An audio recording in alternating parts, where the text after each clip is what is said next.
Et bonjour, alors j'en profite pour vous faire la vidéo concernant le château de Fougeray. Alors pour remettre dans le contexte, le château de Fougeray, j'y suis allée l'année dernière déjà, au mois d'octobre.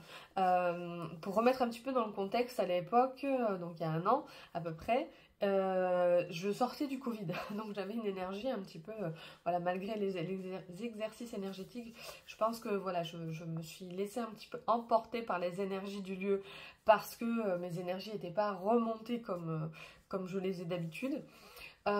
Et là, bah, du coup, comme je connaissais déjà les lieux, alors j'ai mis quelques pièces du puzzle par rapport à déjà mes ressentis et ce que j'avais déjà eu sur le château. Donc pour resituer un petit peu le château, donc le château de Fougeray est à côté de Poitiers, il est dans la ville de Caux, enfin le village de Caux. C'est un château qui date des années 1377, si mes souvenirs sont bons. Et donc il a vécu la guerre de 100 ans. Donc au départ c'est un château féodal, hein, avec voilà, un château de défense.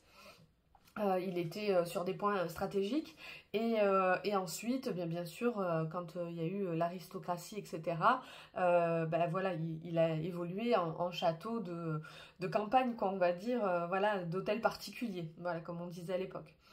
Donc ce château, pour moi, comme je l'ai déjà dit ultérieurement, c'est comme on peut être médium, ce château-là est une porte entre plusieurs univers, plusieurs temps. C'est comme si on avait accès à plusieurs temporalités. La première fois que j'y suis allée, j'ai eu des visions de grandes tables avec des plans de bataille, etc. Là, j'ai pas eu. Là, j'avais l'impression vraiment d'être plus protégée, plus d'avoir un plus gros filtre. Enfin, je sais pas comment l'expliquer. Faut savoir que depuis que j'ai été dans le château l'année dernière, de temps en temps, je pratique la Ouija. Alors, oula, la Ouija. J'étais dans ce cas-là avant, voilà. Après, j'en fais pas tout le temps.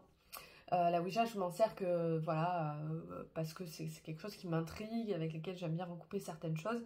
Mais quand on est médium, on n'a pas besoin forcément de la Ouija. Et justement, moi au départ, je voyais la Ouija comme quelque chose de négatif, de quelque chose qui attire des choses un peu, voilà, des choses qui traînent, etc.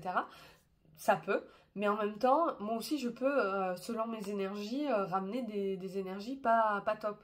D'ailleurs, c'est pour ça que quand je prévois des contacts médiumniques, je fais attention à ce que je mets sur la journée quand je fais ce genre de choses. Et en fait, je me suis rendu compte que la Ouija n'était pas pire que ce que je fais en contact médium, quoi. Voilà. Donc c'est vrai que de temps en temps, voilà, avec mes amis, on aime bien de temps en temps faire voilà, la Ouija. Et on a la chance régulièrement d'avoir Félix, donc l'entité du château, et qui me donne des indications de qu'est-ce qu'il faut que je fasse, pourquoi il faut que j'aille là-bas, et ben voilà, sur quoi ça me travaille en fait. Donc c'est vrai que finalement, l'année dernière, il m'avait donné des messages comme quoi bah, j'allais évoluer dans ma pratique et effectivement, et que j'allais avoir l'aide d'une femme.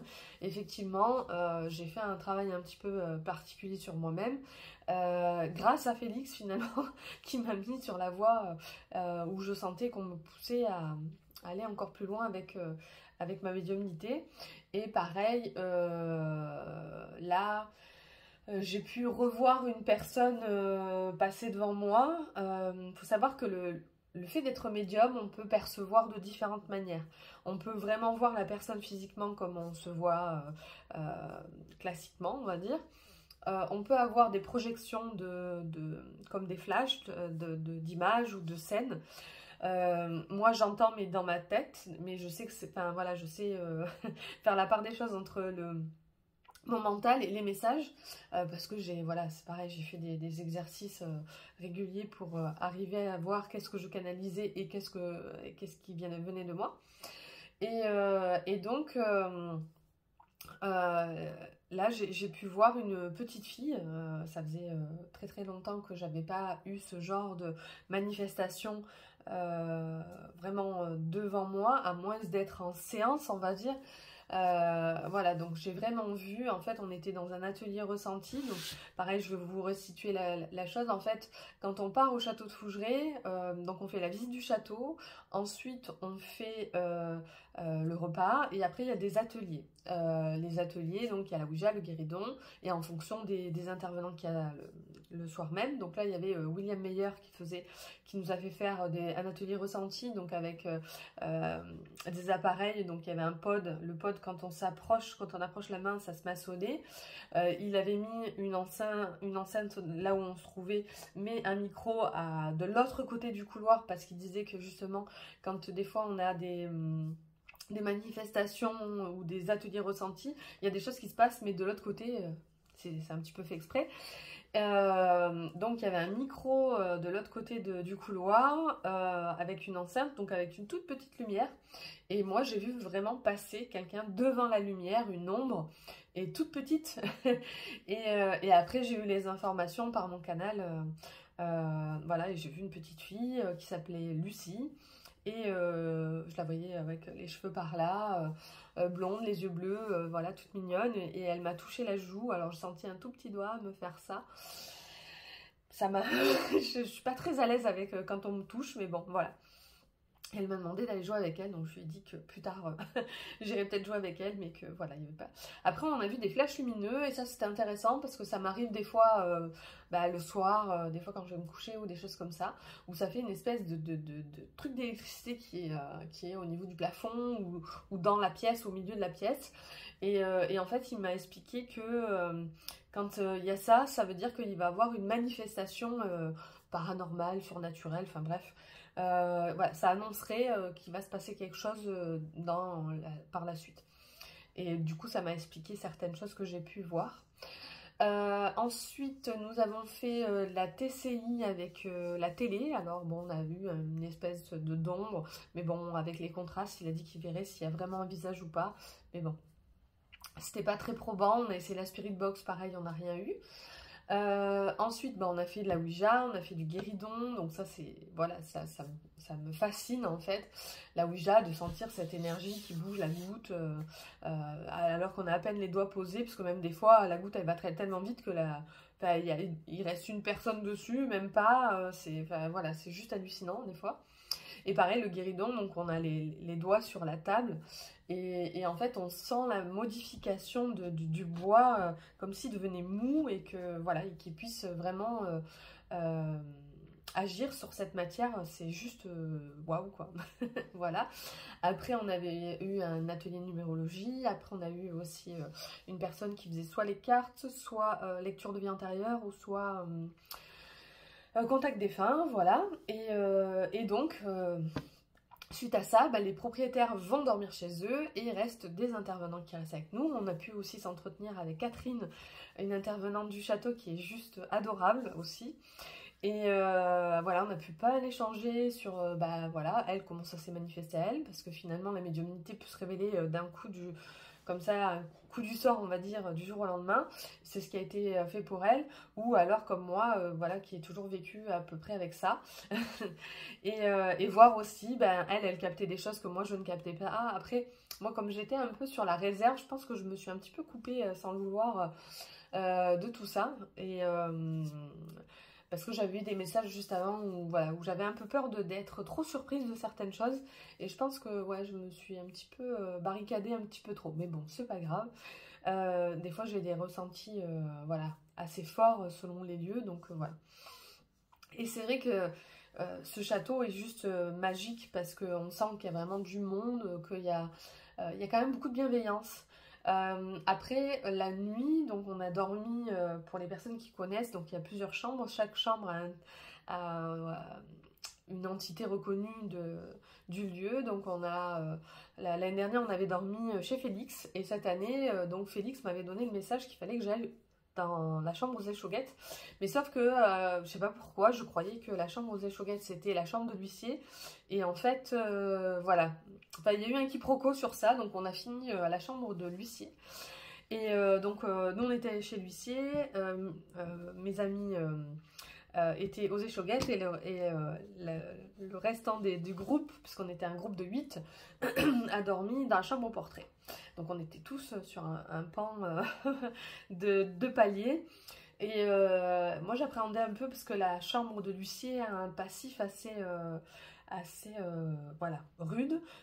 D'ailleurs, pardon, quand on a fait les ateliers ressentis, on était dans la chambre aux échauguettes.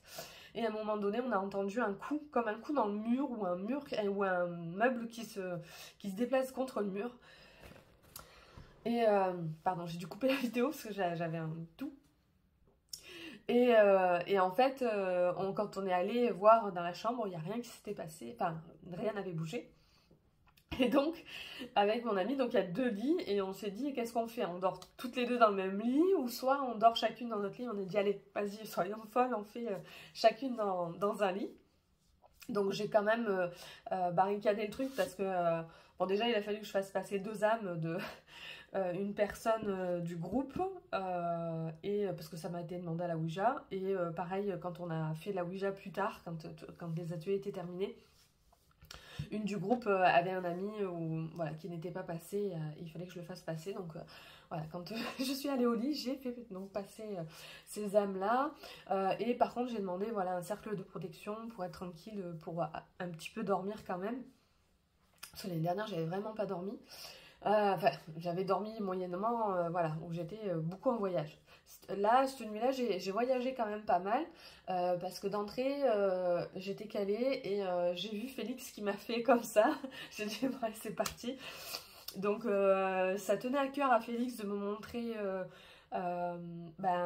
quand il était vivant, comment était le château, la vibration, mais c'était juste magnifique parce que j'avais vraiment l'impression d'y être. Le château était vachement chaleureux, alors il n'était pas très très chaud, mais il m'a montré quand même, quand il faisait bon, voilà, j'avais l'impression qu'on était au printemps, quelque chose comme ça. Je voyais des jolies calèches avec des femmes tout apprêtées, enfin c'était waouh quoi, je me disais mais c'est pas possible de vivre des choses comme ça. Après j'ai pu voir aussi l'huissier qui était très en colère, qui est beaucoup dans la rancœur de ce qui est arrivé, parce qu'apparemment en fait il y a eu une histoire de jalousie entre lui et un autre homme, parce que l'autre homme voulait acheter le château et l'huissier ne voulait pas lui vendre, et le monsieur l'a tué d'un coup de hache, donc voilà. Et en fait le regret de l'huissier, de ce qu'il m'a dit, c'est que il était très amoureux d'une femme, il n'a jamais osé l'aborder, et finalement il est mort avant même de pouvoir vraiment l'aborder et de voir s'il y avait quelque chose qui était possible. Et ensuite, après, j'ai retrouvé la petite fille que j'avais vue dans l'atelier ressenti et on a pu aller jouer. Et ce que j'ai rigolé, c'est que 2 des filles qui dormaient dans la chambre des portraits ont entendu un bruit sourd dans la nuit qui les a... Voilà. Et dans la tête, je me suis dit, tiens, c'est rigolo parce que moi, j'ai rêvé que, que je courais avec la petite fille, donc on jouait comme un trap-trap dans le couloir. On a joué dans la chambre des... Enfin, dans le couloir où il y a la chambre des poupées. Je sais pas, j'ai envie de dire ça, mais c'est pas la chambre des poupées, c'est qu'il y a une maison de poupées, et voilà, et du coup on jouait avec ça. Enfin bref, quand je dis ça, j'ai l'impression d'être complètement perchée et tarée, mais c'est pas grave, j'assume ce que j'ai pu voir et ce que j'ai ressenti, c'est voilà. Et donc le matin, voilà, je suis revenue, mais ce qui était drôle, c'est que c'est un vibreur de téléphone, d'une sonnerie, d'un réveil, quoi, qui m'a fait revenir. Mais je savais pas trop où j'étais en fait, enfin, c'était bizarre un petit peu. Les ressentis quand on dort là-bas, c'est vraiment spécial parce que on a l'impression d'être là, de pas être là, d'être entre demi-sommeil. Ça fait vraiment penser quand on est en état de conscience modifié et qu'on fait des allers-retours comme un voyage au tambour ou en hypnose, quoi, voilà. Donc ça fait vraiment penser à un état un petit peu second. Et voilà, et le lendemain, donc le soir même, je me sentais pas de faire de l'écriture automatique, mais j'avais pris des feuilles et un stylo pour tester l'écriture automatique là-bas. Parce que ça faisait très très longtemps que j'avais pas refait de l'écriture automatique. Alors, je l'ai eu montré en atelier médiumnique, mais je le fais pas moi-même toute seule, voilà, parce que j'ai longtemps conversé avec une même entité, et là j'avais besoin de tester avec plusieurs entités. Et donc j'ai eu plusieurs entités différentes qui sont venues nous parler à travers mon écriture, qui m'ont donné aussi une information, parce que l'année dernière il y avait une personne qui faisait l'écriture automatique, mais elle c'était, enfin voilà, je vous prends un stylo qui est juste là, son bras faisait comme ça, puis hop elle écrivait, enfin c'était un truc assez impressionnant quoi. Et moi c'était très doux, très... Et du coup j'ai demandé mais comment ça se fait que ça fait pas comme Cindy l'année dernière, etc. Et ils m'ont marqué, c'est dû à l'énergie, toi tu es douce. Alors, pas qu'elle est, elle est pas douce, mais apparemment elle avait un tempérament beaucoup plus yang que moi, et que du coup, voilà, ça a donné voilà, quelque chose de plus doux, de plus... voilà. Donc c'était sympa de pouvoir faire ça. Et voilà, on a refait une petite Ouija avant de partir, et puis après on est reparti. Voilà, en tout cas ce que j'aurais pu, enfin, la leçon que j'en ai tirée de cette deuxième participation aux soirées de Fougeray, c'est que justement maintenant j'ai beaucoup moins peur de ce qui peut se manifester, parce que ça fait, il y a quand même une appréhension, parce que c'est quand même quelque chose qu'on ne voit pas, on peut ressentir du froid, on peut ressentir des fois de ne pas être la bienvenue dans des chambres, etc. Mais là, j'ai vraiment ressenti beaucoup de bienveillance par rapport... je trouvais que le deuxième étage, autant l'année dernière, le premier étage c'était nickel, le deuxième étage, j'avais juste pas envie d'y rester. Autant là, cette année, même au deuxième étage, je me suis pas sentie en danger, je me suis pas sentie de trop. Même Monsieur Échoguette qui est connu, on sentait bon qu'il en avait un petit peu marre, mais qu'il n'était pas virulent. Et puis en fait je me dis que si on reste dans cette espèce de respect du lieu, du respect des entités qui sont là, etc. D'ailleurs on a eu un contact le matin avec Alice, et Alice, justement Véronique nous disait que ça faisait longtemps qu'elle n'avait pas eu Alice dans les contacts. Et en fait, Alice, quand on l'a eue à la Ouija, c'était pas comme on l'avait eue l'année dernière. Elle était toute... Enfin, je sais pas, on trouvait qu'elle était éteinte. Et elle nous a demandé de lui faire de lui faire une neuvaine et de l'aider de monter vers un peu plus la lumière, etc. Donc c'est quelque chose que j'ai fait en arrivant, en revenant chez moi. Et voilà, donc moi je me dis si je peux les aider d'une façon ou d'une autre à se sentir mieux, à être plus dans la lumière, ben voilà, et je remercie aussi Félix, parce que Félix c'est un amour, et je sens vraiment qu'il a envie que je trouve ma place dans ce côté médium. Je pense que à travers ce que je vis, et Véronique en avait parlé, je crois, dans le... Je sais plus si c'était un reportage que j'avais vu ou si c'était dans son livre, où elle disait que on pense que Félix était médium. Et je pense que voilà, peut-être que ce que je vis moi, il l'a vécu, et que du coup il m'aide. Donc voilà, j'en suis ravie. Voilà, écoutez, je vais m'arrêter là pour cette vidéo. Voilà, moi ça a été encore un plaisir. Je pense que j'y retournerai encore au château de Fougeray, parce que j'en ai vraiment envie pour faire d'autres choses, pour capter d'autres d'autres vibrations. Mais voilà, en tout cas c'est génial, et je remercierai jamais assez donc mes amis Alexandra et Déborah de m'avoir poussé voilà, à venir avec vous, et puis Véronique et le baron et François qui nous donnent accès à ces mondes-là au-delà de ce simple château, et de nous faire... Enfin, voilà, d'essayer de transmettre certaines valeurs, et cette quête de l'invisible aussi à travers les expériences qu'ils peuvent faire, voilà, avec Véronique, avec d'autres personnes. Voilà, moi je suis... pareil, j'expérimente beaucoup de choses, parce que ça me donne envie d'aller chercher, de comprendre, même si je sais pas si un jour on comprendra tout, mais en tout cas c'est une expérience magnifique et magique. Voilà, donc je vais essayer à la suite de la vidéo de vous mettre, voilà, faut que je me penche sur le montage, mais voilà, un petit truc qui a été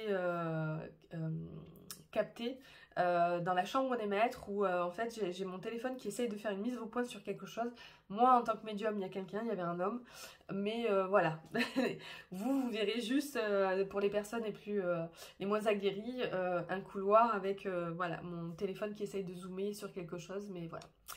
Voilà, merci à vous, et à très bientôt.